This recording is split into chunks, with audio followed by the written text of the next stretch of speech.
Yon the lay of lavender lies the wilderwood of Galdergrove. Lingering there among the green of the glades lives a little old hermitess in her wonderland woning, weaving her baskets, bantering with the bugs. Beyond this forest's edge, shrouded by the shadows of the deep dark wood dim, stands the silvern citadel of her sister, the Midnight Empress of silk and feather. As the birth of the dawning age rises in this world, theirs is the untold story of the sage, the saga of the Aeon, the song Sin? of... The show? Uh-huh. Oh, right, yes, right. Ahem. Hail, fellow seekers, and merry meet. Here at this gathering of the mystic minds, we explore the mysteries of magic, divinity, and the spiritual life from a pagan perspective. Whether you be witch or druid, Hellenist or heathen, or simply a wandering wanderer wending your way, you're welcome to witness what we have to say. For we are the Sisters of the Round, and today is the first episode of our podcast. Yay! So, episode 1 is just one step closer to however many episodes we get. Well, today's episode we're going to definitely be talking about some of the misconceptions of witchcraft and paganism. Indeed. But first, who are we? These people don't know. Oh, They don't know us. Okay, well, why don't we start with the, the Empress herself, How do I do this again? Hey guys, I'm ReineAlicis, and I've been a practicing pagan for, I want to say about 12 years now. And our residential grove witch, Sin. Well, that would be me, absolutely.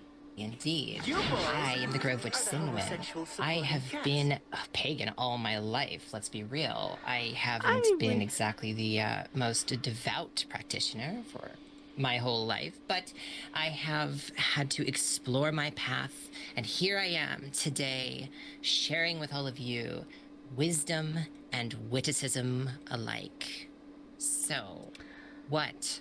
What are we talking about? Okay. I would say yes, I was also a pagan my whole life.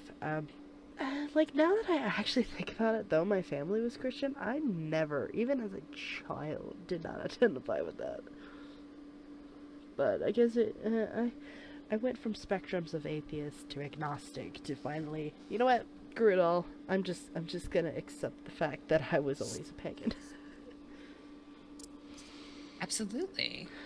I mean, like, aren't we all deep down inside? Even our delightful Abrahamic brethren, they deep down, they have adopted simply the reverence of the war god Yahweh. And speaking of, our people from the Abrahamic religions or brethren, they seem to think that we are devil worshippers. Devil worshippers. Oh, come on. Only on a happy Saturday. No, absolutely not. No, goodness gracious. Me, the sweet and innocent little Sinwin, the darling Virgo. No. I'm a delight at parties. I do not sacrifice the lambs atop, the podium with the virginal sacrifices and all that. No. We're not hanging people upside down except for, that one tarot card that we don't talk about. Listen. We are here. Here's the reality of it, my dear friends and guests. Okay, we just want to understand the world. We just want to learn to love all that's around us, and we just don't think that bowing our heads to a giant overlord is the way to do it. Sometimes there's a kind of mutual bond we can build with the spirits of the world around us. And I think that is a beautiful, beautiful way to approach spirituality. Yes. But, it's always kind of cracked me up a little bit that not all, but most, tend to simply jump to conclusions instead of, I guess, taking the time to genuinely think about what it is that is so different from theirs. You know, I have no problem with people being whatever religion they choose to be. That is on them. But it's unfair to say something when you don't know much about it. Like, for instance, if I were... You were? Yeah, my mind went blank. You were chasing down the train, and it's like, well, I have no idea where the tracks are going. I started the engine, it's running, and the tracks have not been laid out for me. Okay, I will pick up from here. Yeah. Then. I get where you're coming from with that. Absolutely.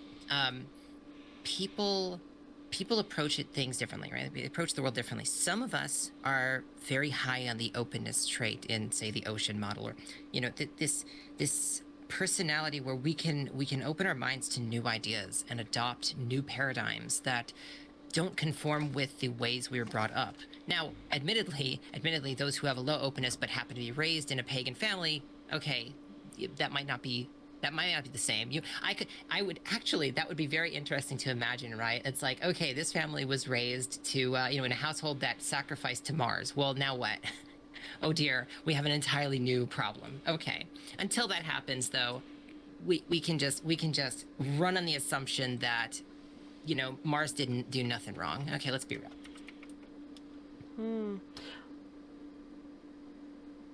Yeah. Yeah, it's a matter of, I think that like, I have no problem. I agree with you. I have no problem with people who approach the world from an Abrahamic perspective.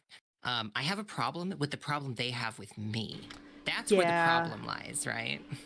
Because, no, I'm not saying all of them. I've met plenty of them who are perfectly okay with it. They're just like, hey, you do you. But unfortunately, these stereotypes exist because a mass amount of them either act a certain way, do a certain thing, or there's a mass majority giving wrong information. Yes, it's a twisted game of telephone, lost in the chain of events. It's just when you have two people whispering to each other, the story might be tweaked by a word here or there. When you have, hundreds of millions of people, it's like, oh no, right? And in that regard, I will say, this is slowly becoming a critique of like various Christian theological structures here. But I suppose this is where the Catholics had the idea, well, as long as we just make a hierarchy where everyone just listens to one person and a few people below that person, it should be fine. Well, my friends, how did that turn out historically? I don't think that ended up being fine. So, no, we need to embrace our individual experiences, while at the same time, we need to be ready to adopt other people's ideas. The tragedy is it might be the case that some of us are simply not capable of this. I mean, let us be real. We would love to believe that we are everywhere in the world. And we kind of sort of are, pagans all over. But let's be real. We are also a teeny tiny itty bitty micro minority of the population. Oh, yeah. We are like 5 people in a room, okay? We've got half of us have white robes and the other half of us have black robes. I come in with the green robe, of course, because, well, that's just me. The birds are sitting on my shoulder. This is just how this works, right? Flowers are weaved in her hair. Right, but... Exactly. But actually, I wouldn't be in a room at all with you people because, let's be real, COVID is running rampant. No, thank you. I'm going to be safely behind the keyboard. Well, not even that. We would probably be, we would be in town and you would be across the street in the middle of the woods.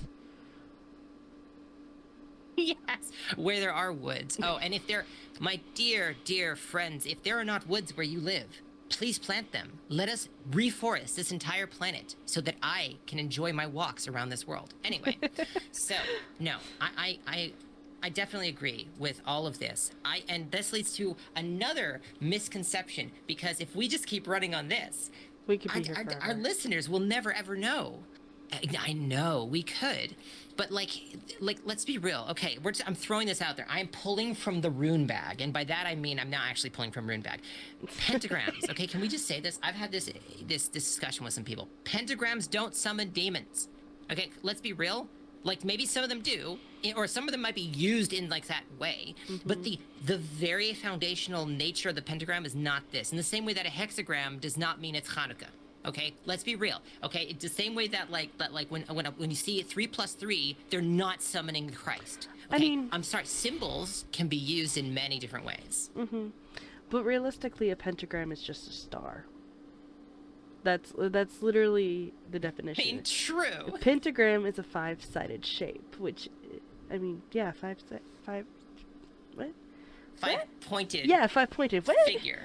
I think there are a lot more sides to a pentagon. Yeah, I was about to say. Pentagon has 5 sides. Yeah, it's a 5. We are pagans, not geometrists. Do not go after us. The funny okay? thing is, do not at us in Geometry Central. The funny thing is, I actually did fairly well in Actually, geometry. please do teach us good things. But no, so Yes. that's now that is it. Is a pentagram is just a star. It's just a 5-pointed thing, just like a hexagon is a 5-sided thing. Pen means 5. Gram No, means a points. pentagon is. Pentagon. Oh dear. Okay. Pentagram. Pen We should means really 5 get and off the gram means geometry. point. This isn't. Anyways, but there is a difference between a pentagram yes. and a pentacle. True. The only difference is I there's mean, a circle. pentacles. There's a circle around Well, the there's the pentacle. I know that from what I've read, this is definitely a Wiccan invention where they use the word pentacle to refer to the circumscribed pentagram. And let's be real, that's basically more or less how pagans at large use it. I mean, there's probably someone out there, oh gosh, I could imagine the heathens out there probably sitting there going, hey, I don't know what this pentacle stuff is. I'm sitting here writing in runes. I'm drawing Odin's shield here. I don't know the trip. What is it? Oh no, what is it called? The triple spike Odin stuff. It's really cool. But like, I ain't a heathen. Here's the thing. I've learned from you folk. Okay, I've learned from the northern folk, and I've learned from the Wiccans, and I've learned from the Druids. I would actually say I've learned most from the Druids. But like, there are so many walks, and that's the other. Oh, we should definitely touch on that, dear Empress of the Night.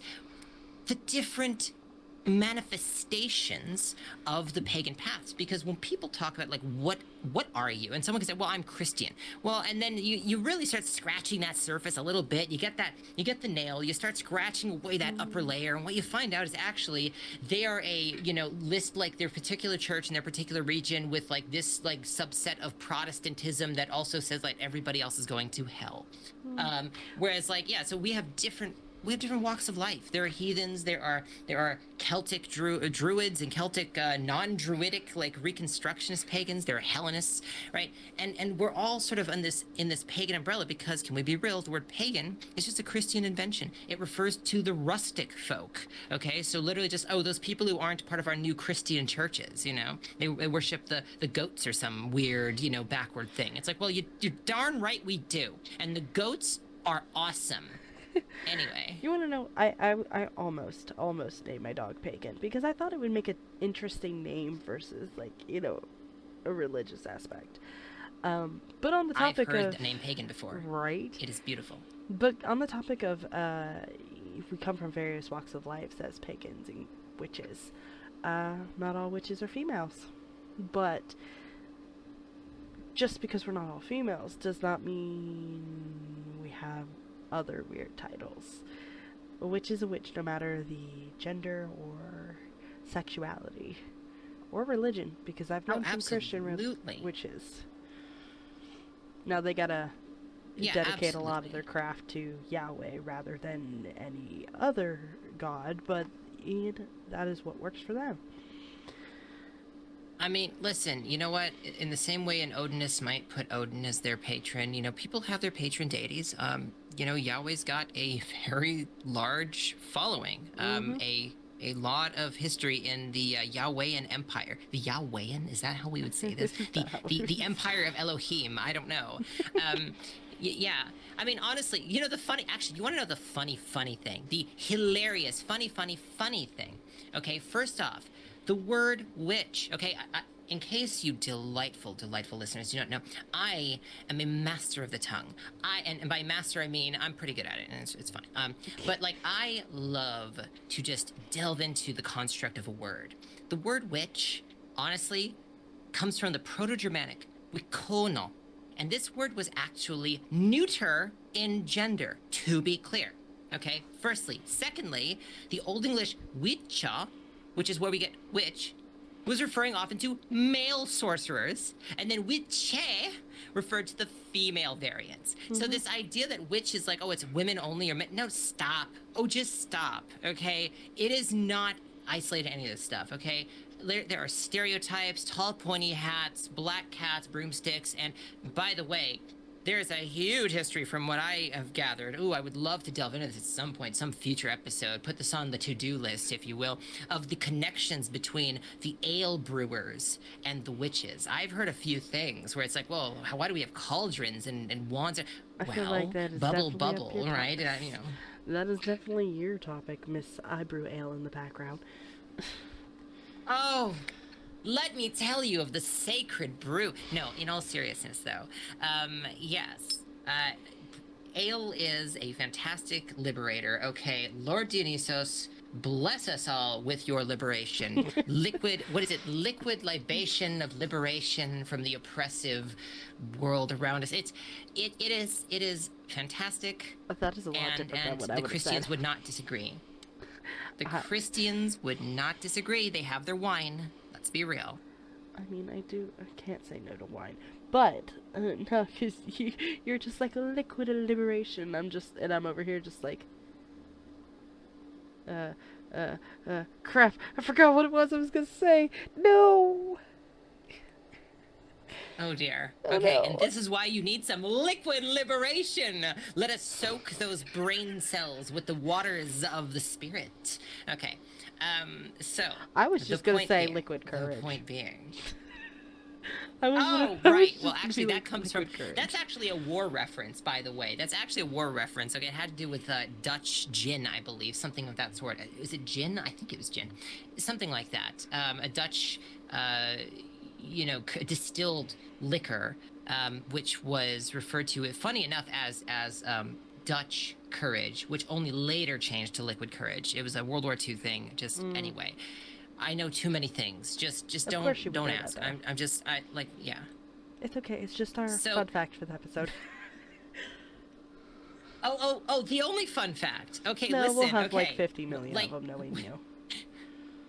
And yes, true. And you will forget half of them because they're completely insane, but all true. Now, here's the reality of the situation. The other word that is so often used, actually there are a lot of words. One word is warlock, right? And so we have this idea of like, well, you have the witches who are femme as F, and the warlocks who are like super hardcore six-pack abs, Conan the Barbarian, but like with a wand instead of a sword. Can we be real? Okay? No. Stop.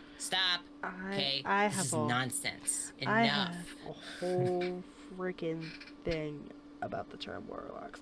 Like, why can't we just call ourselves a witch? I could live with sorcerer or sorceress. That's fine.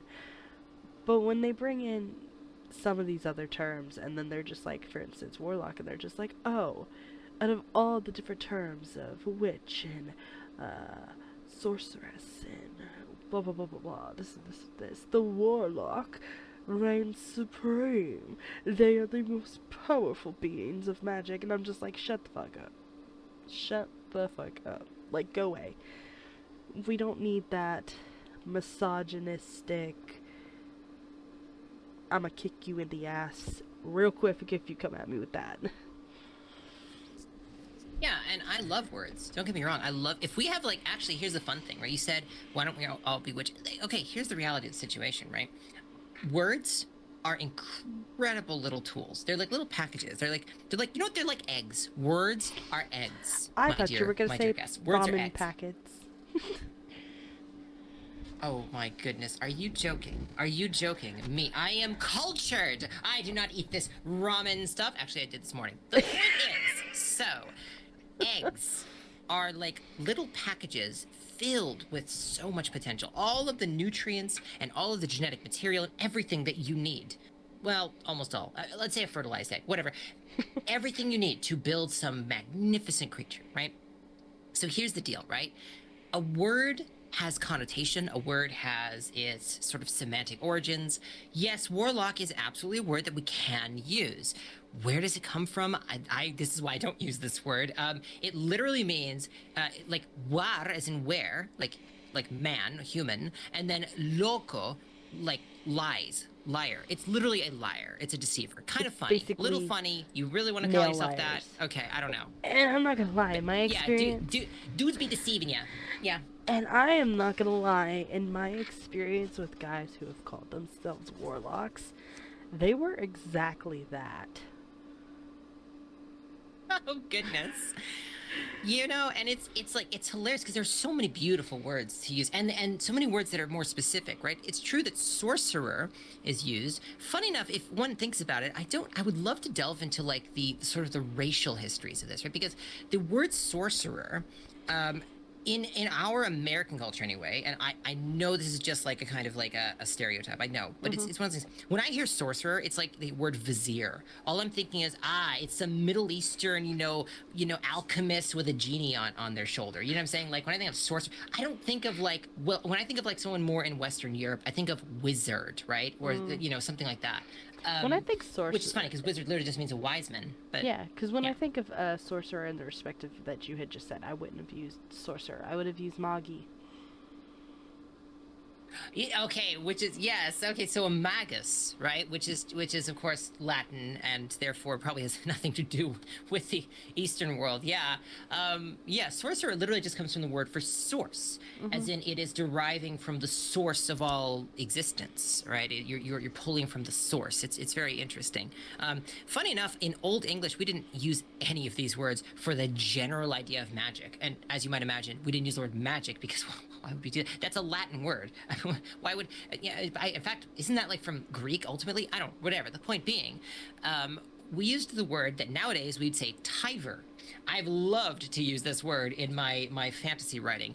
And the best part is nobody would be able to understand what it is. Because in the old tongue, from the idea of a tauro, right? This was a word referring to essentially incantations, right? Magical sort of charms. And in the modern Germanic languages outside of English, this word is still used. Zauber in High German literally is just referring to magic in general. Tiver ended up being, if you say Tiver now in certain parts of Britain, actually it's funny. Funny little aside, here's another fun fact. That's the Sinwin fact of the day, another one. You will actually be talking about a particular dye used to paint sheep. Why? Because these sheep would be painted to try to ward off thieves who would be trying to steal their sheep. I'm not kidding. It was a magical sort of like charm, a sigil, if you will. And now we have this weird ochre, you know, dye that is called Tiver. But I don't care because I still like using the word. I'm not gonna lie. I feel like that should be a trending thing on Twitter. Specifically our Twitter. We should have a hashtag called Fun Sinwin Fact of the Day. It's just all your yes indeed.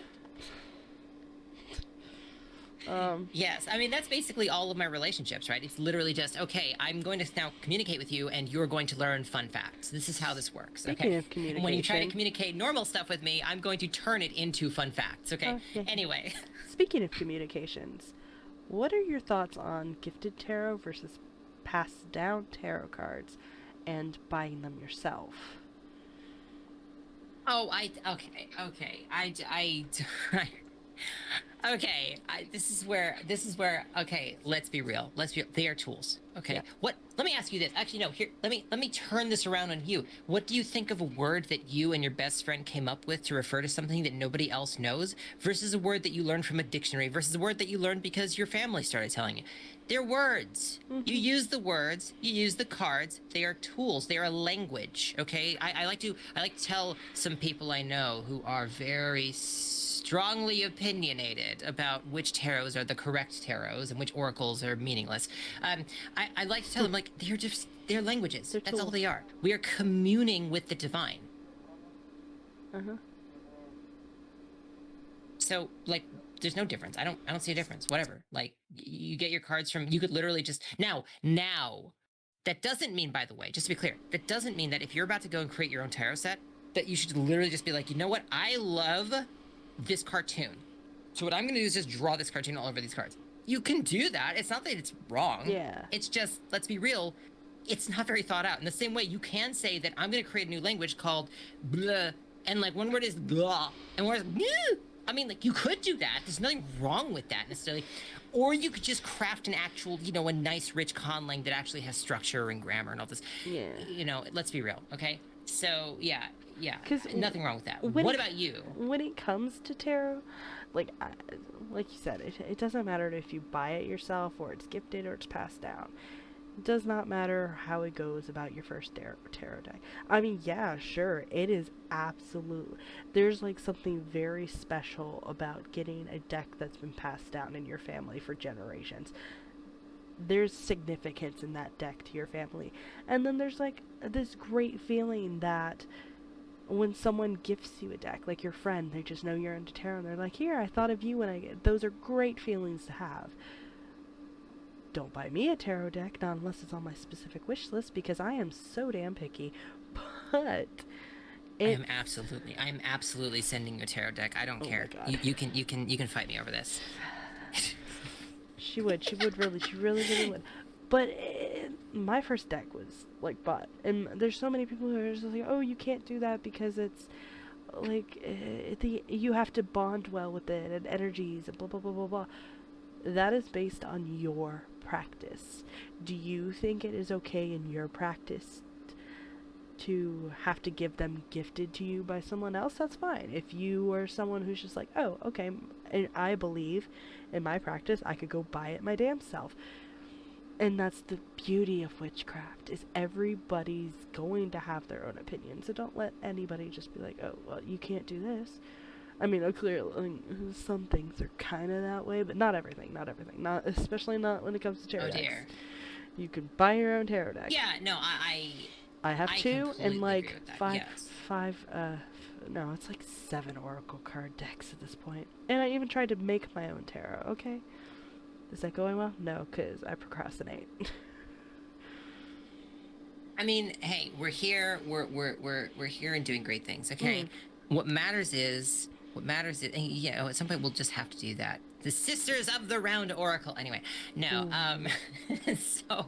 I mean, don't tempt me with a good time now. Right.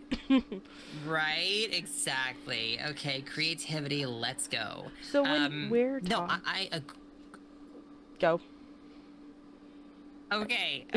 I thought we wanted a Sinwin fact. No, and that's not really a fact. It's an opinion. This is a Sinwin pinion. Sinwin pinion? Am I okay? Listen, I play with words. Whatever. They're toys to me. They're like dolls to me. She does. Poppet magic. Here's some poppet magic, but the poppets are words. Okay. Anyway, so I would say I agree with all of that. Firstly, secondly, when it comes to building bonds with cards, I can bridge the gap. Okay, I can bridge the gap between people who say you need to build a relationship with them and people who say you don't. It's very simple. The relationship that you can build at the very least is understanding the range of optimal use for a particular deck, right? I will give an example. I have actually only 2 decks. I know, okay, I technically have like on some like digital decks, I have some of those too. But like physical, I only have 2. Okay, I know how lame. That's right? Okay. It's okay. I will look at the sourdough pancakes and still try to divine stuff off it. I listen. I don't. Anyway, the point is, I'm not kidding. I saw the falcon. I know what it means. Okay, so the point is, if I use one of those decks, it's going to have certain imagery and certain how do I put this? There's a certain depth of meaning to the concepts that it presents that won't match very well if I use it in certain other contexts, right? If I'm trying to consult a divinity and say, hey, I'm trying to understand how I should go about doing these things, I do not pull out my anyone who might know some of these decks, I do not pull out my Wildwood. I don't. Yeah. It is way too obscure, way too like highly abstract. I that's where I pull up my Druidcraft. Okay, love it. Okay, but But for my daily readings, when I do my morning prayers, that's where the Wildwood comes in, because it has that abstraction to it that I can then really like try to derive meaning that I can apply broadly throughout the day. So get to know your decks. They have personalities.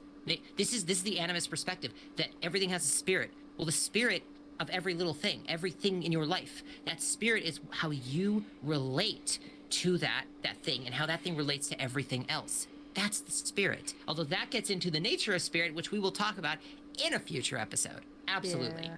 I mean, I agree with that. But then there's also me. Is when it comes to my tarot decks, I could use them for anything. Yeah, there's no because I don't focus too much on the imagery. Not unless, like, for some weird reason I feel compelled to focus on the imagery. Most of the times, and I haven't bonded with my tarot decks. I've bonded with my oracle decks, because oracle decks are they're kind of funky in the sense of, like, literally every deck has different meanings.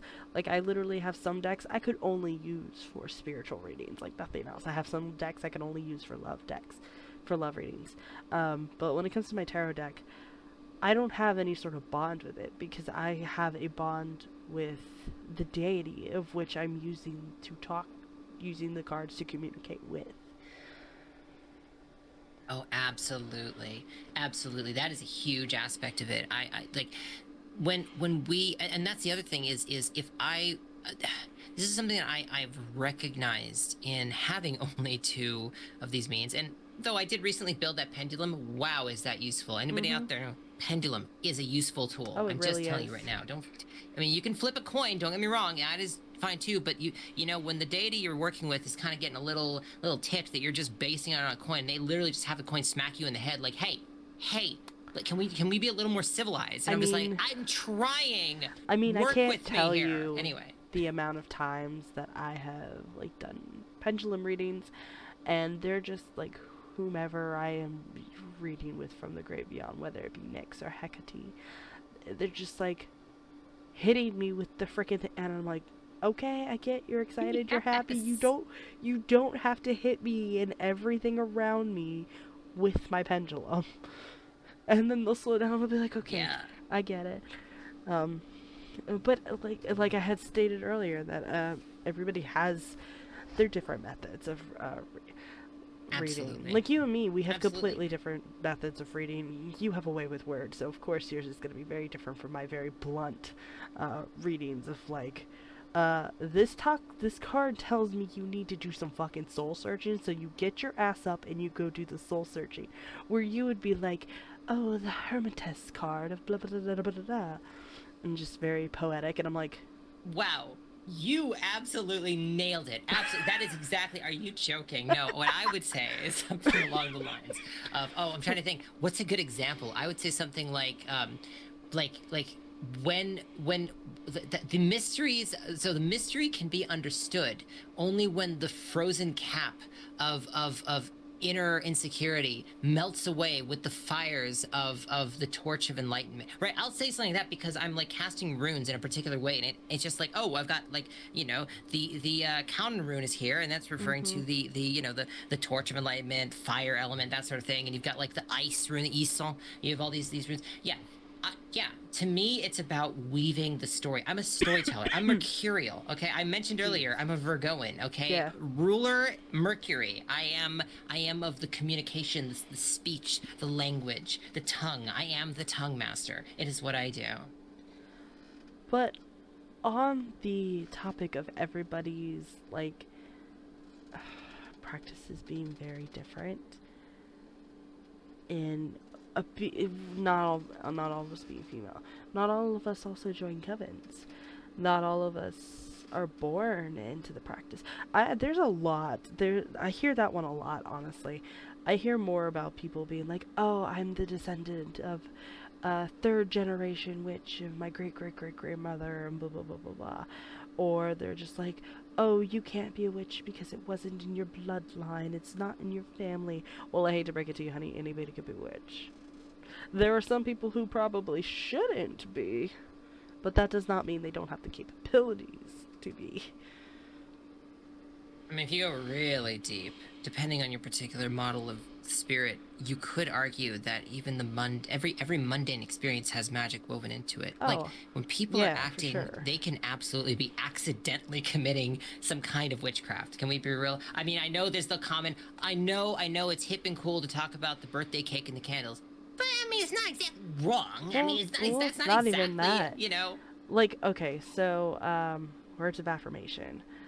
My grandmother, who is a very Southern Baptist Christian grandmother, is she's like, you gotta wake up every morning and you gotta tell yourself that you're beautiful and that you're smart and you're blah blah blah blah blah. She would used to just send me these randomly. I haven't seen one in a good couple of years, but it would be very spontaneous. She would send me these kind of messages. It's like, you need to wake up and tell yourself you're beautiful and blah blah blah blah blah blah blah, and smart and intelligent. And it's just like, okay, okay, Mama, I get it. Um, but words of affirmation and witchcraft. She was doing witchcraft all these years, and she probably would have flipped if I had said something, or would have just denied it, but probably denied it. Yeah, and that's because definitions are different, right? Like some people are just told, like witchcraft is when you commune with the devil. I was like, well, Mm-hmm. why didn't commune with the devil? I just said like you need to like dive deep into the source of wisdom, the font of all that is enlightening in your mind, right? Like dip your ewer into the stream of like inspiration, and then like seed the clouds to rain the rainbows down onto the world. Like you could, but like great, okay, cool, affirmations, great. Those are absolutely affecting what you're doing. Those are actually manipulating the crap out of you in a good way, in a positive way. And yeah, I agree. In fact, I have a pagan friend who literally one of I don't even you can't even I don't know if you can call I guess you can call it kind of an oracle deck. It's an affirmation card deck, and she uses it in her practice when working with people. Like, Yeah. oh, you want an affirmation card? Here you go. And of course, every time she draws one for me, it is like spot on, absolutely great. It is so good. But yeah, anything, all mundane experiences. Like, I think, and that's the other thing I will say.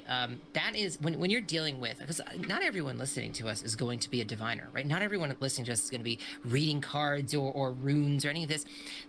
When you walk into a room with a diviner, you're probably going to be thinking, okay, what did Hollywood teach me? Or worse, what did the church teach me? Right. And that is, okay, so we've got Madame Gazelle. I don't know. I don't know. I just just don't ask. Okay. Something about antlers. Okay. I don't know. Madame Gazelle is sitting there, giant crystal ball, and saying, okay, you're going to meet your lover at this place, and all you have to do is pay me $100, right? And you're probably thinking, oh, okay, chill. Firstly, to be clear, okay, to be absolutely clear, our job as a diviner, from my perspective, is to weave a story. We are storytellers. We are the bards. I know I'm coming into this from like a storyteller's perspective, but that's because I'm a mercurial. What am I supposed to do? Anyway, we are the storytellers. We look at the signs. We see the patterns in the world around us, and we weave a story through our own intuitive sort of ability to put these things together such that it can link into your life, and you can well, I should say, I read for myself most of the time, let's be real, such that we can adapt these messages to influence the future of our lives, right? And we say like, okay, well, when this, like, you're going to meet the love of your life, and then what you need to do is open up to what actually is being said is, okay, let's be real, that when the conditional occurs where you meet the love of your life, and you know this because you have these particular feelings, and now you're looking out for the love of your life because now I just told you as the diviner, right? It's this kind of storytelling. And there's a reason that bards have had such a long history of being essentially the mages of certain cultures, right? Yeah. The storytellers, the shamans of the old, right? Like the chieftains who all the kids would sit around the campfire, and like the chieftain would say, okay, let me tell you the story of our tribe. This was the magic. This was the power. Mm-hmm. And so, yeah, look for the patterns. We all can see the patterns.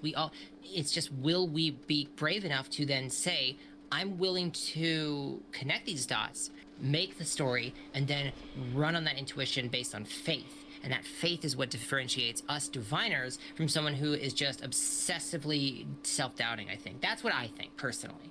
But that's just me. I could definitely see that. I also see diviners being very much seekers. Seekers of not only those stories, but the truth and the perspective of which people don't notice. As someone who's been doing tarot readings for people for a long time, specifically online, I've noticed that my job as a reader, or a seeker or oracle, whatever you might call me, is I tend to pull out the things that have been right in front of them this whole time. Stuff they particularly didn't see or they pay no mind to. And sometimes it takes a complete stranger on the internet who knows nothing about you to shuffle some cards to tell you exactly what you already know. And then you're kind of just like, holy crap, there's no way in hell they would have just, like, known that already. The complete stranger on the internet. So it's like, it's that new perspective, that new insight I feel that us as diviners have. We're seekers. We divine, Yes, and we absolutely. seek, and we just, because when I think of like diviners, I specifically like the olden day diviners, like the oracles that used to Nyx, when she used to be an oracle and she sat in her cave and she would let people wander to her, where she would then give them messages, whether that message be something they needed or something they just wanted advice on. She would give them their message. And I feel like that's kind of one of the reasons I'm so close with Nyx. And she's just like, yeah, I like you. You're the one who's the making of my high priestess. I like you. Because I have such that connection with wanting to be an oracle. I'm wanting to help people. And I like finding the stories and seeking out that truth and pulling forth the knowledge that might be or might not already be obvious to that person. I love to say that the cards are bent mirrors. That's what they are. They're bent mirrors, right? You can look at yourself, but you're looking at a distorted version of yourself just in the right way to trigger an insight, you know? Yep. Like, it's funny, I started reading for one of my friends, and this person, very secular, very skeptical, you know, oh, it's all nonsense, all hokey pokey. And then eventually, after a few readings, this person's like, it's interesting how you can gain insights. It's like, yeah, that's exactly right. You've got it exactly. It's like, I tell people who like, I can't listen. I came from that world. I know I'm an analyst. Okay, it's what I am. I'm an analytical person. I came from a world full of the sort of the new atheists, the highly skeptical people, and all of that. And be skeptical. Skepticism, a healthy skepticism, keeps you from being super gullible. So be skeptical. At the same time, be open. And that's also the important thing, because when I talk to these people who are just, they're not very open. They like to think they are because they're skeptics. Skeptics are open, right? No. Sometimes a skeptic is not very open. And in those situations, they will sit there and say, well, we need to fund the art museums because the art museums are where we can derive creative inspiration and we can learn about ourselves. And we need to have public beaches because that's where we go and we look out at the sunset and all that's great. We need to have parks. And I was like, okay, that's great and all. Why in the world is a museum with paintings arranged in a certain pattern that gives us these insights? That's valid, but you do the same thing in a set of cards on a table, and suddenly we're just turning all that off. Nope, now all of a sudden this is bad because Madame Gazelle took $100 from you. Okay, let's chill. Okay, let's chill. Okay, like we can all come together and appreciate that there are underlying neurological structures in our brain that seek out patterns, seek out meaning. And without that, we are lost. We're just like, there are a million things we could do. Why would we do this or that, right? And we diviners are here to essentially, and this is why I say, like, even people who aren't calling themselves diviners, you're divining. Okay, are you looking at a weather formula and you're like a meteorological formula and you're coming up with, okay, well, I think the weather's gonna be this. You're divining the weather. Okay, you're divining it. You're not using the tarot to do so. That's fine, because let's be real, the tarot's probably not the language you want to be using to talk about the weather. Could you just imagine when I read tarot people, Could you imagine someone walks into Madame Alice's, tent, like the Phantom Thief walks into her tent and just is like, I need you to tell me what the weather's gonna be tomorrow. Could you imagine? I have a divination over that. I'll just hit my fucking website, type in weather website, just well, there you go. Here's the forecast. What am I supposed to do? These are different tools, right? I'm shows not an insight into something else. The funny thing is, if that had happened to me, if someone comes and is like, oh, can you divine the weather tomorrow? I'd be like, I mean, I've never tried by means of tarot cards, but you bet your ass I'll try. Like, I bet your ass I will tell you the fucking weather with this deck right here. I don't know how I would do it, I would love to see that happen. Oh my gosh, I want to see that. That's the funny thing is, like, it's like people love to just come in and say they're skeptical as all hell, and that's great. Again, be skeptical, but they come in and say, oh yeah, well then tell me my future. It's interesting how they never say, hey, what's the weather gonna be like tomorrow? It's almost like they intuitively know that this is not the language for that. This is right. Not like this doesn't make any sense, right? You're coming in like, oh well, tell me my future. Well, I can, because I don't know if you knew this, you're human, and humans tend to experience similar things. I know some of us are unique. Like, I am maybe only half human. I don't know. I'd have to look back at my lineage. But, okay, but there is still a human element to it. And that's the element that makes no sense to me. Can someone please explain being a human to me? I don't know. Anyway, continue, please. Can I just say that that's true. Every time someone who comes in and they're skeptical or they're curious about tarot readings or divination in any method, they will come in and they'll be like, oh, if you're really a psychic, or oh, if you're really a seer, or whatever the case may be, they're just like, tell me my future. And I'm just like, how would that prove anything? If I wanted to prove to you that I have the abilities that I say I do, why don't I tell you about you right here, right now? I am notorious in all of my groups of doing tarot on the internet. I'm notorious for calling people out on their shit. So much so that people come into my lives and they're like, Ren, call me out on my shit.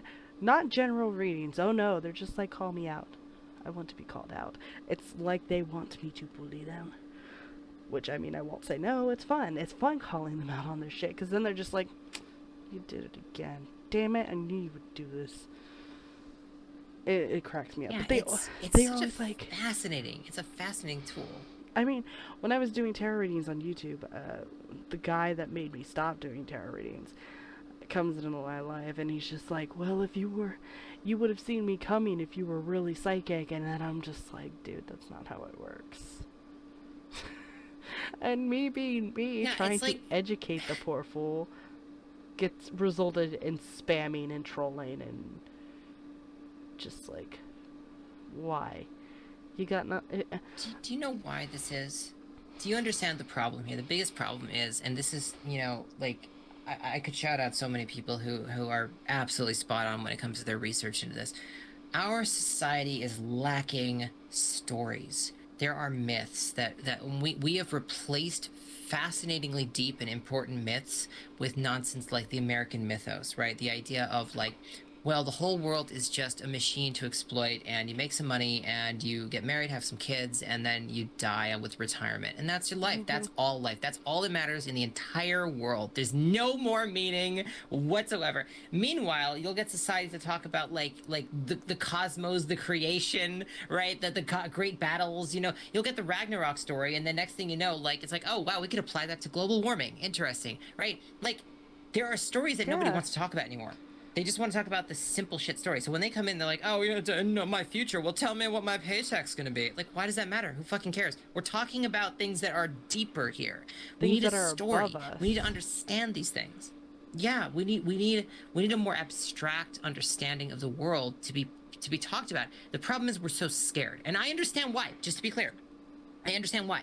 I get it. The Enlightenment, I get it. We had the church. The church imposed extreme strict autocracy over the entire continent of Europe. I get it. I understand. You get Protestantism, which is kind of like this sort of like backlash to that. I understand all this, all of that. I get why the Enlightenment happened, where it's like, okay, well, we need to be wary as hell about people talking about big, scary things, okay? Because big claims require, what does everyone know? Require big evidence. And that is true, but the problem is that we're only allowing ourselves to open up to certain kinds of evidence because we're assuming, again, a scientific principle is study, study, study. That's great, makes sense. Deconstruct it all, that makes sense. The problem is that our model doesn't account for the highest level of abstraction. It doesn't account for the story itself, the meaning in the story. It only accounts for the particles that make up nature. Physics, great. We got our chemistry, and that's all great. I would never say that science is wrong. I am a scientist. To be clear, folks, I'm going through an environmental science program. I am a scientist, okay? I will also say that environmental science, any science, no science is going to create the story of the world. Science will provide the analysis of the foundations from which we can derive these stories. And that, I don't care who's skeptical or what. You ask them, what is the meaning of life? And they'll say, you have to make your own meaning. What the hell do you mean by that? That's exactly what they mean. That is the spiritual path. Is the path of, okay, well, I'm going to just start like creating stories to understand the world. But this whole culture is so terrified that if we start telling stories, we're going to get into like Rome 2.0. We're going to have the Crusades. It's going to be some like, we're going to get Saladin. We're going to have like curved swords and like heads are flying everywhere. Like it's going to be a crazy scene, okay? Yeah, but truth be told, it doesn't have to be. We're already kind of there. It's just... yeah, just not great, yeah. Yeah. But not to mention that there's another thing that factors in that we're there. I mean, I know you don't do too much into astrology, but the last time the world had seen a Pluto retrograde, which is not just like a couple months, it's usually a couple years. But the last time we had a Pluto in retrograde, it was literally the fall of the Roman Empire. And it's not that I don't do astrology, it's that I don't tend to derive the most meaning from it. I will say the fact that you say that is absolutely like we can totally use that as a story element. That's not, I am not opposed to that. Oh, like, yeah. That is a great way if it scares the shit out of people enough to say, hey, we gotta wake up, it's the year of the owl, we gotta wake up, you gotta start taking care of the world, you gotta start like changing our shit. Great. I don't care. Great. Fantastic. Yeah. Let's have the myths actually take us to the right place. Right. Yeah. But no, it's because, okay, so like when as we know, the planets are represented by the Roman gods, Greek gods, Roman gods. So Pluto is Pluto or Hades in the Hellenist point of view. And Hades is associated with death, but also the ending and new beginnings. And that is very much where it falls. The Roman Empire fell, right? And then whatever sprung up next, and it was a new beginning for that area. And that's kind of where we're at now. And weirdly enough, this Pluto retrograde has literally overtopped the United States. So I'm just like, we're kind of fucked. Like, some shit is gonna happen. Fucked. It's called, listen, bring on, like, okay, to all my, to all the people who know this about me, there are a few lines I will say often. Bring on the tower is one of them. I swear to you, I'm a harmonian. I know it sounds otherwise. I promise you I am. And like we need, like, cycles end, cycles begin, okay? Oh, yeah. Like, the end of a chapter, the beginning of a new, it all fades together. It's time for a change anyway. I like, as a Gaian, as an environmentalist, whatever you want to call me, like, it is so time for a realignment. No, I do hope we get a change. I just hope it isn't like fall of the Roman Empire bad kind of change. You know. I mean, it depends, right? Like, if the power structures fall, and then like our churches, our temples start to like take over as the Catholic Church did, yeah, that'd be good. Maybe it'd be good. You know, make me the Serena. We got this. All right. No, I'm just kidding, everyone. It's fine. Don't. Okay, Sinwin, we've already had conversations where if we opened up a temple, you would live in it and you would just creep around in the back and have your garden. Yes. Okay, you all don't understand. The manatees in the garden, the birds, they have really cool stories to tell us. Okay, just go out there, ask them some questions, like, listen to them. Okay, like honestly, like The I'm walking around ravens, and I the take my crows. nightly walks. Okay, ravens are, oh my goodness, don't even get me started on ravens. They're beautiful. They're wonderful creatures. They are fascinating creatures. But like, Ooh, like, do you know like the I go out lore there of the and raven? it's funny. There's like a particular. What, I'm sorry. What? Do you know the lore of the raven, though? There's a lot of lore of ravens. You're gonna have to be a little bit more specific Well, about that one. specifically, why the colors of its feathers don't necessarily... Like, they look black, but then when you look at them, they kind of have a little bit of a rainbow effect. Well, no, I actually don't know about the chromatic like structure of a raven feather. No, I'd have to look into that. No, yeah, what's the story? What's the interesting story? Yeah, there's a chromatic. Okay, what's the interesting story? Let's hear it. I don't remember all the nitty details, the little itty bitty details. No, you just brought it up. I know, I did. It's just like because I was You were hoping. I was imagining You were it, right? hoping And then, I knew it. well, I mean that, but also I was like imagining it. And when I was imagining it, I was like having the words. But now that when I go speak the words are like, haha, bitch, fuck you. No. It was like. Oh no. The bird fly. Oh, it was. I forget which mythos it was. But I did tell you about the Aztecs yeeting a bunny into the moon and into the sun and it becomes a moon, right? Yeah, I still can't get over that. That is like rabbits are awesome. So I'm on Team Rabbit until squirrels get in the mix. Then I'm on Team Squirrel. But yeah, hell yeah, let's go. I know, I love it. It cracks me up a little bit. But the god's just like, here, I'm gonna yeet this rabbit into the moon, the sun, and becomes the moon. It was a similar story to that. The world was dark, and the bird, this white bird,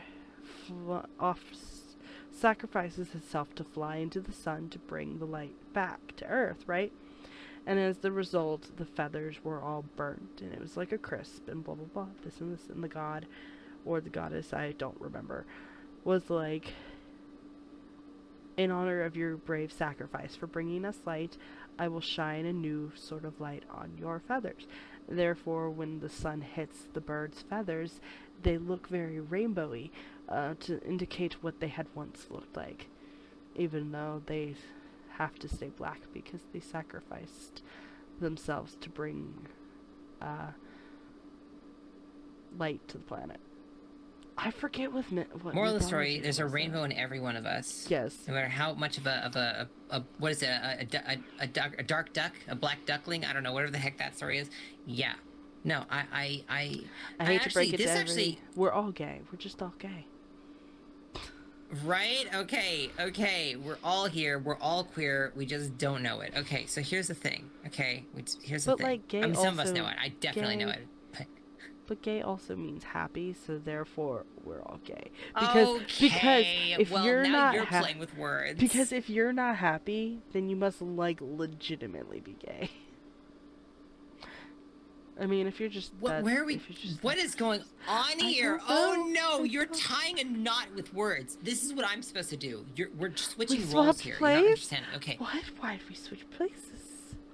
I know. I don't understand. I don't want to be the Empress in the dark wood. What are we doing? Okay, listen. The point is, I'm like bright and cheery and happy with a little dark interior just leaking out. She wants to be the hermitess in her woods, talking to the birds and squirrels.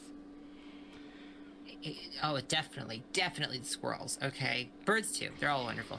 Anyway, to bring us back to the original point of why in the hell we are presenting all of this, I actually think that what you said actually touched on something that we should mention. Okay, you just talked about what we would call I mean, it may not be like the sort of the stereotypical creation myth of how did the whole world come into being, but the idea of an originator myth, the idea of, well, how did the moon come to being? How did this happen, right? And I usually get this kind of thing where people who are like, well, I know how it happened, and they give the scientific explanation. Here's the deal. Here's the deal. We don't care. It's not as fun that way. There you go. No, but here's the thing. It's all true. great.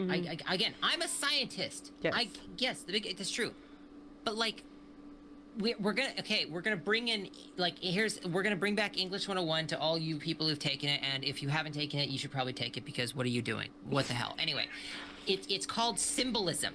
Okay, so when you read a story that is full of symbols, okay, what you're doing is you're connecting symbols to these lower layers of abstraction of the actual sort of physical phenomena. Okay, like, it's true that in certain stories you might have, like, let's take the story of Animal Farm, right? You know, it may be true that the pigs can't actually speak English in real life. Okay, wow, holy shit, pigs can't speak. Okay, great, that's cool.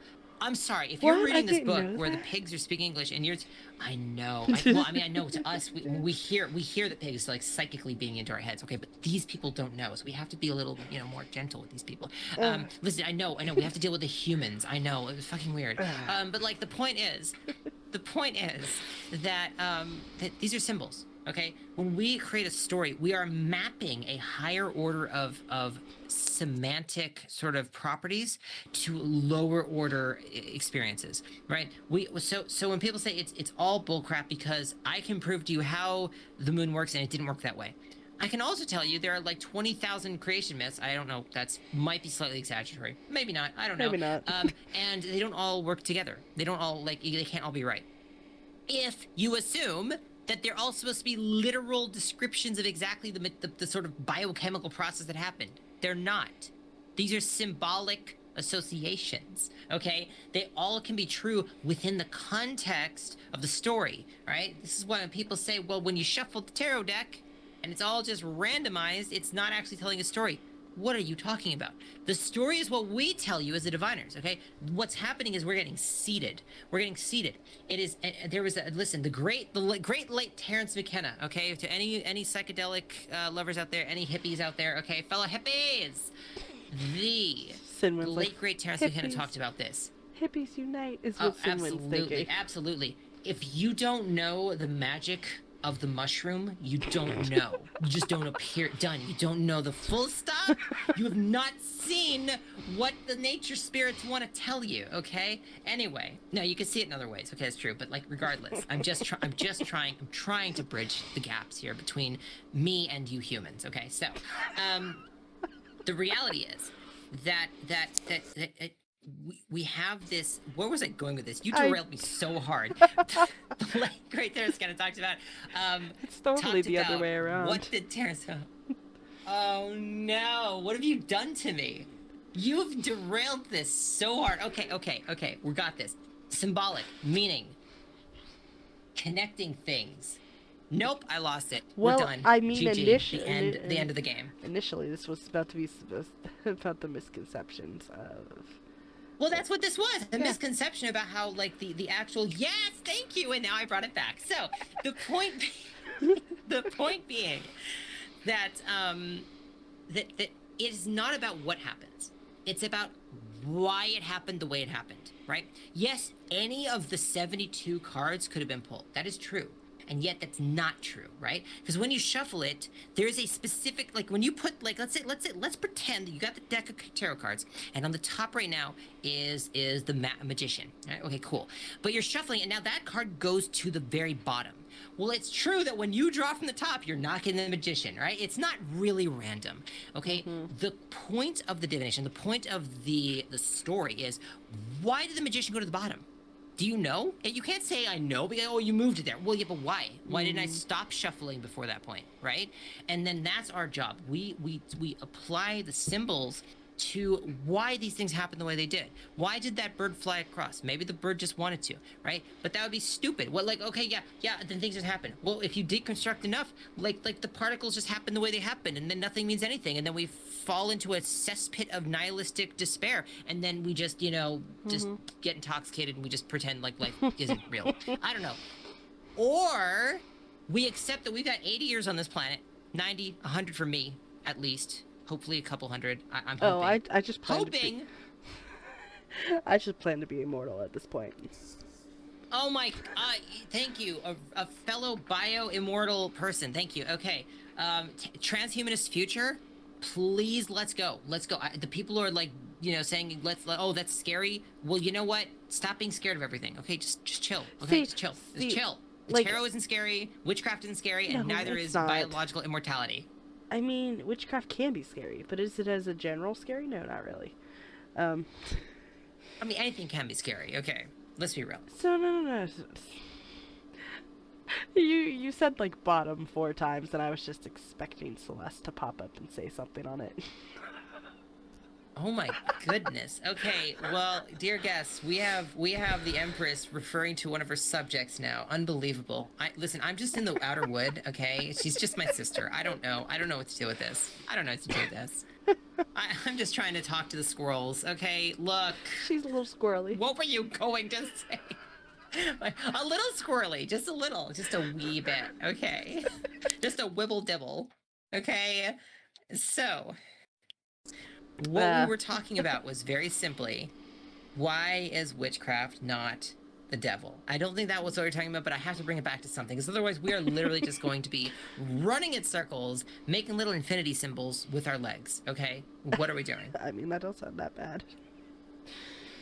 I mean, it gets the energy out. It builds the leg muscles. I listen. Exercise. You want something to? I'm going to give you. Okay, the divine inspiration of the day. Exercise is healthy. Get exercise. Okay. Athena wants you to exercise. This is how you protect the people. Okay, with your leg muscles. You're running after those. Whoever the hell is trying to destroy your city. Okay, anyway. I mean, we have to run. Well, at some point, we'll have to run to our for our lives, because if anything Americans have taught me is that apparently there's gonna be a zombie apocalypse. You know what the tragedy is? There already is, and every person out there. Okay, I don't. Do I even want to get? Listen. I'm gonna be your friends, people. I'm not gonna call you all zombies. Okay, you hominids, you bizarre hominids. Okay, but there is a zombie apocalypse. It is real because that's the story. Because we're all dead inside. And we can link it symbols to anything. We're all dead. You are. I swear. There's a reason we call you the Midnight Empress. You are the darkest soul. I don't know how to deal with you. Follow your big sis here. Be happy, bright, and cheerful. But, unless you fall into despair, then it's the bottomless pit. But anyway, the point is, my only my light is a full moon and stars. Okay. Oh, the full moon. Let me tell you about the full moon. Not that I need to tell you, Midnight Empress. The full moon is gorgeous. Is magical. Oh, it is beautiful. It is. I don't even want to say it. She is beautiful. She just radiates her soul out to me. I go out there walking at night, and it's like oh, there's when those times when it's so cloudy. Don't get me wrong. Oh, I love clouds. Okay, clouds are. You want to talk about magic? Okay, here's the magic. Okay, and anyone who worships the sun, you're gonna hate me right now. The magic is when we don't have to look at the sun. Okay, just block that shit out. Just sorry, go away. I come from my ancestral lineage is one where we are basically marshmallows. We are the little white daisies that pop up. We are okay. We are not meant to be touched by the sun's radiance. Okay, so this is where our sun, and I was thinking about this recently during a midnight walk. Our sun is the moon. Okay, cool reflected light. True. I mean, gorgeous, wonderful. I mean, honestly, my the inner world that I have created, my world, is sunless. It's literally a night sky all the damn time. Is that your headcanon? Your headcanon is there is no sun. There is no sun. But I think the really magical thing about this world, though, is my inner world, and my, the one I end up when I'm, meditating or whatever. Is if it's during the day, everything around, the plants all light up, the sun's hitting it, but there's no sun, because I get the benefits of the sun, but realistically, go away. You're too hot for me. I lived in fucking South Florida. I don't photosynthesize. There's no need. I don't photosynthesize. Let the plants enjoy the sun. I will enjoy the plants. This is how this works, okay? I do not photosynthesize. I know vitamin D, okay? We are technologically advanced hominids. We eat the vitamin D. We do not. We grow the plants and the mushrooms in the vitamin D producing, sun, and then we consume that, and then we creep out from our shadow realm of the deep wood. Okay, this is how this works. Okay, So- there is an order to this world, and that is the order to this world. It cracks me up that you said, oh, we don't photosynthesize. Because I used to, like, jokingly say that in school. Because it would be we're so... sisters. We say the same things. I know. It would be so freaking cold in the classes that I didn't mind sitting outside for lunch. Because they were fucking freezing. I could be in, like, wrapped in, like, 20 blankets. And it could be negative 20 degrees. So when we would go outside to eat lunch. And when I did, I would just, like, kind of sunbathe a little bit and warm up. And then people would just be like, why aren't you eating? Because there was times where I just didn't have lunch, or, like, school's like, haha, fuck you, you have to pay, and I didn't have the money. And I was just like, oh, fuck it, I'll eat it when I get home. So. Critique of the American system. Sorry, go on. Right? But nah, so my response is, oh, I'm just photosynthesizing. Which is a joke, because let's be real, okay? That like, you only realized the sin that you were engaging in later, okay? I've always lived with the sin because that's me, of course. No, in all seriousness, that oh goodness, this is where overcast comes in. You get the sunlight, it's just dispersed very, very smoothly and evenly. And then people say, oh, but the world lights up in the sun. By the way, we are so, by the way, completely off topic. Our listeners are just like, what the hell are these nut jobs saying right now? They're talking about photosynthesis? I came for witchcraft, dang it. When are we hexing the moon? When are we hexing the moon? Is what they want to know. And yet we... Next step, don't hex the moon, please. We love the moon.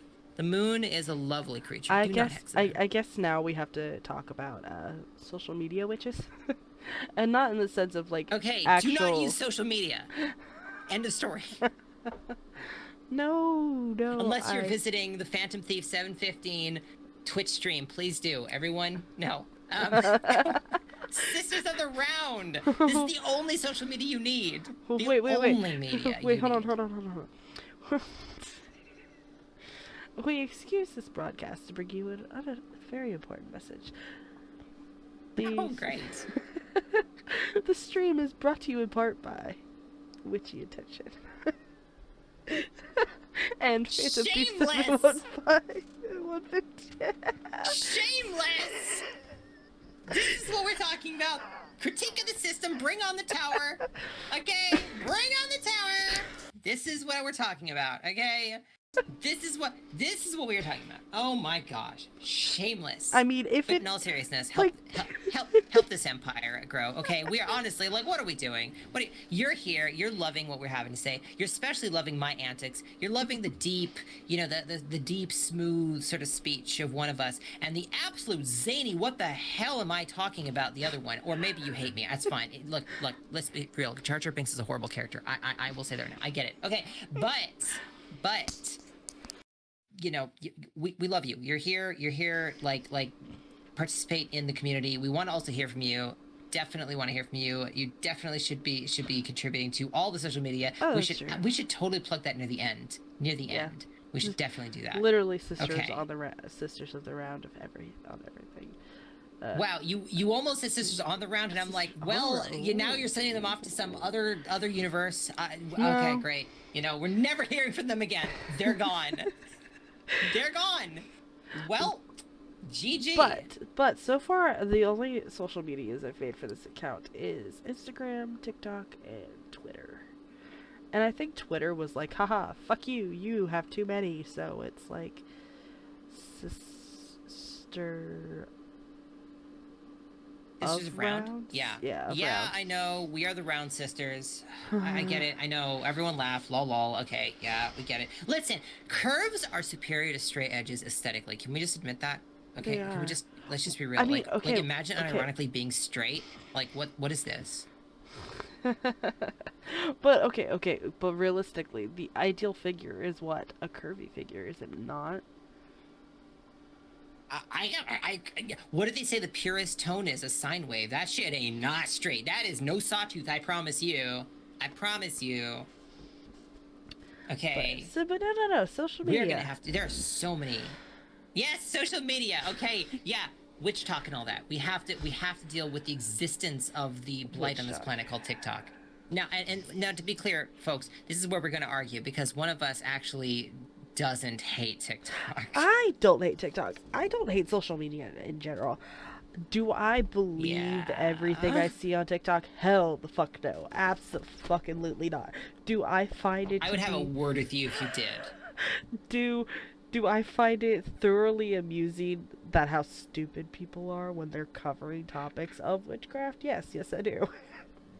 Because there was literally an entire freaking, what was it, trend in the TikTok witchcraft community of them basically wanting to hex the freaking moon. And I'm just like, I mean, it's absurd. It's absurd. I mean, and you know the funny thing is, it's not absurd. It's absurd and it's not absurd, right? It's absurd because please don't do that. The moon is the moon is wonderful. Why would you do that? Why would you do that? Honestly, like what? Because like, okay. Hex the sun. Hex the freaking sun. That thing like causes us cancer. It burns us. Why would you hex the moon? The moon does nothing but caresses us and loves us. You know, okay, the funny, anyway, go on. She says this, but she's a scientist and does not realize the fact that if the sun were to just suddenly explode, we would all die. But mostly... I didn't say make the sun explode. I'm saying, you know, add some clouds, kind of block it out a little bit. And, you know, sun explode. Goodness gracious. I don't hate the sun. I just don't want it touching me. Well, I guess it's a good thing it's like several thousand hundreds of millions of light years away, right? Shit, how powerful it is, that doesn't even matter. You don't know what kind of cosmic restraining order you need on that bitch. Oh my gosh. That creeper is gonna be in your, it just looks in your windows. You can walk by the window and that sun's just like, hey buddy, hey babe, what's up? I see it now. Sin goes to cosmic court to get a restraining order on the sun. Do you have any... You know, this is America. And in America, I think we can get this done. I think we can do it. We just say that Jesus told me that the sun needs to be blocked out. Okay? Anyway, so, go on. I can't. You were talking about witch talk. That was the whole topic here, and then I somehow Jar Jar Binks the entire movie. What are we doing? Don't believe everything you see on the internet, is what I mean. Unless I'm saying it. Absolutely believe those things. I mean, true. But no, seriously though, I think what a lot of people don't realize when it comes to witchcraft, yep, it's for now, witchcraft, is... Mercurial laughs. As Cancerian falls. Okay, go on. Jeez, as I was saying. As you were saying. We cross-reference and cross-read everything. We might think we know everything there is to know about sigils, for instance, but, like, there is so much fake knowledge out there in regarding witchcraft that, honestly, it's ridiculous. It's ridiculous the amount of fake knowledge that's out there. And it makes it so much harder for people who want to be in this community to get accurate information. And sure, there's people out there... Absolutely true. And I mean, yeah, sure, there's people out there who's like compiled good lists to read from and good information and blah this and blah that. But like, how do you know you could trust them for the good information, you know? It's just again, it's back to intuition. Well, that is part of it. I feel like, see, okay, I'm going to be extremely biased in this. I'm going to be honest with you. The honesty comes in when I say I'm being biased. Okay. I'm an analytical thinker. Okay. For all of you who are analytical, so for those of you who are not, I think you're the main targets of this, because let's be real, you're the gullible people who need to stop. You need to be analytical. Can you please be analytical? Anyway, for those of you who are analytical, build a model of spirit that makes sense. Rational spirituality. And once you have that, you can sit there going, okay, let's assess the validity of what these people are saying. Does this make any sense to you? All right. Now, to those of you who don't have that kind of an analytical sort of perspective, you're running on like feelings. Imagine having those. Humans, I don't understand them. But Yeah, same. that is the kind of thing where that's why you need us. Okay. We delightful sisters of the round are here to tell you what is true and is not true. Okay. And step one, if it's on social media, first come to us. Step two, ask us, and we will tell you. Step three, that we have no fucking idea, because who knows? Okay. There's so much crap out there. It's everywhere. It's everywhere. True. It's true. But like, the thing I love about our like duo masterminds is that you're the analytic one, right? You think very analytically, and I'm just over here like logic. If it does not make logical sense, I cannot comprehend it. Like at all. Yeah, exactly. It's my job to break down a complex structure and explain it in a logical way, such that something that sounds completely illogical can actually connect into a logical mind, right? Yes. The biggest problem is when we have people who do not have very logical minds. Can we just be real? The logical minds aren't the ones we are having problems with. They're literally, we're not talking, the people who are out there hexing the moon, that's fine. You guys are not the logical minds. I'm sorry you're not. Like, I know this may upset you, and that probably means something, given that you're not the logical minds. Okay, that actually probably stings really badly. Okay, it probably, but just, I promise if anything, it makes you the emotional mind. Because I feel like, because we already know that our personality types, you and mine, are fairly the rarer two of the different personality types, and a lot of the other ones are very emotional based. So when I come face to face with someone who's like trying to sit there and they're arguing that I'm wrong, but all of their evidence is emotional based, and I'm just like, how am I wrong? Because, like, I'm right because of all the logical reasons, right? And they're trying to be like, oh, you're wrong because and then they're throwing emotional reasons at me, and I'm like, you sound stupid. Not saying that they're not, and that their emotions aren't valid. It's just my brain does not comprehend it. We're back to the individual versus collective. Oh, that's probably something we're going to talk about now that you're mentioning that. Well, actually, I'm mentioning that, but it's based on what you're mentioning on. The idea that, let's be real. Okay, so there are different layers of abstraction, okay? And we will touch, by the way, we will touch on this in a future episode when we talk about we really deep dive into the nature of spirit, because there's way too much to handle in an introductory, there's no way we're hitting all of it, okay? But like, misconception would be something along the lines of, if it's real to me, it's real to the whole world. If it's real to the whole world, then it has to be real to me or to you individually. Yes and no, right? Like, yes and no. Every one of us has our own individual experiences in the world and our own individual ways of interpreting those experiences. And then as a collective, we sort of meld our stories together into this sort of harmonious average between all of us. And that is the collective narrative. That is what we might call a culture, funny enough. I know we lack culture, but like, whatever, that's what we call a culture. And when we get these gatekeepy types, we get these people who are like, oh, well, no, listen, I am a Dionic Wiccan, okay? And let me tell you, oh my goodness, if you do not have a functional womb, you actually are not holy. And it's like, okay, stop, slow down. Firstly, Diana's awesome. Secondly, what the heck? Right? What the heck, right? That is not gonna work with the rest of us, okay? That's gonna be one little group of people. But if you are like browsing around Witch Talk, you happen to come across one of these, Dionic Wiccans or anything, they just happen to tell you, and again, we love all pagans, don't get me wrong, just as long as they don't hate us. Like, if you get this video telling, oh well, you've got to have this particular cup size in order to be valid in the high priestess role or something like that. It's like, okay, well, some of us aren't endowed with the same fucking sizes. I'm sorry, excuse me, pardon me, excuse me. Like, honestly, like, sorry, I'm not, but like a that's cup, their but that's damn. individual canon.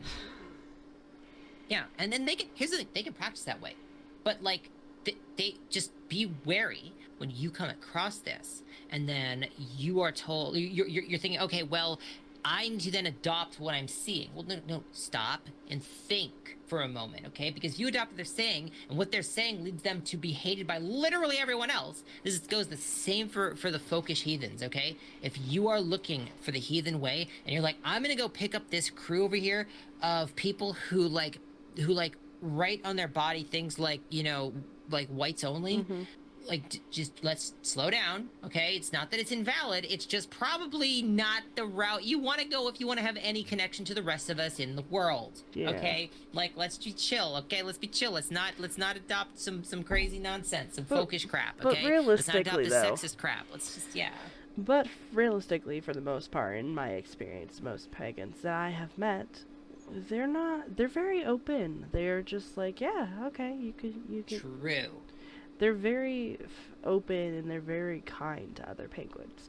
Like, and I think that's one of the biggest, because there's various pagans, right?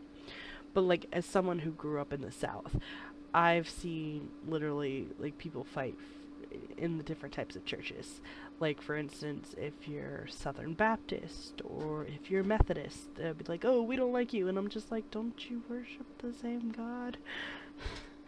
And then here we are as pagans. Hell nah. Yeah. And then here we are as pagans, all of us worshiping different fucking gods, and we get along. And I'm just like, what? Yeah, this is where, and like different groups, we're gonna have, there's so much, dear listeners, there's so much we're gonna be talking in future episodes, there's so much, there's so many paths, right? There really if you go, when people say like, oh, what does a druid think, or what is a Wiccan think? Like, okay, what are you talking, British traditional Wicca? Are you talking about, Dionic Wicca? What do you mean? Are you talking about, the Arnjocht Fane druidry? Are you talking about like Obod's basic, structure? Like, what are you talking about, right? Because like there's so much diversity, and yet we come together, we discuss these things, and frankly, okay, do we snicker in the background at each other? Do we make jokes about, it's like, that person's being silly right now, hexing the moon? Are they crazy? They're silly. On the other hand, like, we're not gonna like crucify them for it. Yeah. We're not putting up a flaming pentacle on their friggin' lawn, okay? Can we just be chill? Honestly. Okay, like, Totem of Freya, not Totem of Fire. Unless you really like the fire. But I'm begging you not to. Like, unless you live in like snowy land. But even then, Siberia was on fire like last year or 2 years ago. Just chill with the fire. I say as an earth elemental, chill with the fire. Yeah, she don't like very much fire. I am not a fire type. I say that, and yet to be completely honest with you, there is like this inner, like there's a little inner fire in me, and the reason I hate fire so much is because it's burned me so much by my soul just being like there's enough fire in there that I'm like, I don't want any more because that thing is just gonna hurt. Okay, it's gonna hurt. But anyway, there's a lot of, that's another thing, right? There's a lot of shadow work to be done in this community. Keep in mind, there are pagans are humans too, okay? Pagans are humans too. So humans are full of problems. Yeah, I know, it's crazy to think that. So are pagans, so are Christians, so are Muslims, so are everyone, okay? We're all crazy. You mean to tell me that humans aren't perfect? Especially not the social media theory you are following, unless that happens to be someone called the Sisters of the Round. Then you found the perfection, the absolute perfect example of how humans are not perfect. Okay, now that I've thoroughly twisted your mind into a knot, okay, which is what I do. What is the next? What is the next thing we're trying to teach people? Like, what are we do? We're not even on a train anymore. Trains are actually like directional. We're on a hovercraft. We're just kind of like, woo, we're all over. I think, what is going on? Honestly, I think we've covered everything for today. We covered so much. We did. Our dear, wonderful guests who have, by the way, the patience that deserves praise. Please pat yourselves on the back. Here's some affirmation. You want to have affirmation cards? Here, affirmation. You are patient as hell for listening to these two clowns, who, by the way, are brilliant clowns. Brilliant clowns. Most brilliant you'll hear. Okay, just you're patient as hell. We love it. And you know, and also this is our introductory fucking episode. Let's be real. Let's be real. We're going to have to learn how to interact with you. So, my dear Empress, explain how our dear listeners would be able to provide feedback so that we can learn and grow, because that's what the whole point of paganism is. We're all learning and growing together. Something about social media, maybe. Well, I mean, we do have various forms of social media. Like I had said earlier, we do have an Instagram, we have a TikTok, and we have a Twitter. Which, honestly, I feel like I'm just going to leave Twitter posts up to Sinwin over here, because she... way with words and all. Yes. And if you feel really froggy and really up to the task of dealing with our crazy on the regular basis, you are more than free to join the Discord. Of course they're free. It's not like we don't charge them. Like, obviously. I mean, clearly. I mean, I could, but that's effort. We probably could, right? We're just like those. We are Madame Gazelle all over again. We're doing it. We are becoming Madame Gazelle. That is it. You want to join the Discord? It is $3 per message, okay? 30 cents a character, okay? You know, you got to get the prepaid cards, the local gas station. Anyway, we're joking. I'm joking, by the way. Do not be put off by this. Please join. We love you. Yeah. We love you. That is not honestly, manipulative, but we love you. And like a lot of creators, they're not really in their Discords. Me and Sinwin were in there all the damn time. Oh my goodness, you have no idea. It's like if I have something to say, I don't say anything. But I do say it in the Discord, okay? I don't like say it out loud though, because let's be real. She keeps the Discord very lively. I do. So does the rest of this wonderful community. So that is all good. Yes. Okay. Wonderful. Wow. Well, it seems that we've covered a lot. We're an hour and a half in. Ooh. We're an hour and a half into this. Jeez. We really are. Isn't that amazing? Yeah. An hour and a half. I'm telling you, this is like the pinnacle, like this is like welcome. This is probably longer than it's going to be for a lot of episodes, but like welcome. The madness, the gathering of the mystic minds with the magical mages of Maggie. I'm just like throwing words now. The words, it's done. All right, you got the best of me, and now you're getting the worst of me. Okay, this is a tale of two Sinnies. Okay. So we started with the Hail, fellow seekers, and merry meet, and now we end with a fare thee well, fellow seekers, and merry part. And merry meet again. Merry meet again later, next time on the Sisters of the Round.